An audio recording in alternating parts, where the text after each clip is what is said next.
Après 2 ans d'absence, la foire de Beaucroissant fait son retour et pour cette 801e édition, la plus grande foire agricole de France est bien fournie. Dans les allées, ça se bouscule pour voir les dernières nouveautés, mais les stars de la foire, c'est bien les bêtes.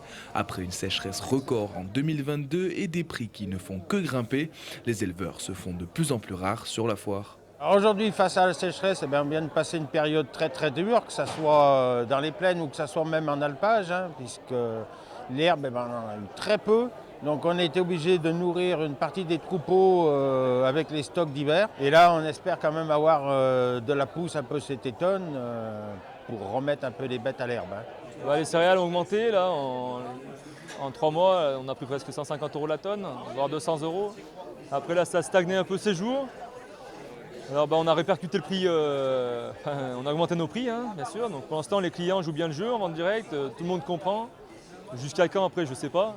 Avec près d'1 millier de têtes de bétail sur la foire, les plus belles bêtes sont de sortie. Pourtant, elles ne sont plus à vendre. Traditionnellement, le commerce de bovins se faisait directement sur la foire. Aujourd'hui, Internet a pris le pas. Max Josserand, cet habitué de la foire, est un irréductible. Cette année encore, il est le seul à présenter des bovins à la vente. L'élevage, il a particulièrement disparu de nos régions. Ça va être lourd de conséquences, mais les conséquences ont été vraiment enchaînées maintenant. On sait que, on a nettement moins d'éleveurs. Pour arriver à motiver des jeunes à se lancer là-dedans, on a beaucoup de peine, alors qu'il faut redonner des lettres de noblesse à la vache. Entre 2010 et 2020, la France a perdu près de 100 000 fermes selon les résultats du dernier recensement agricole.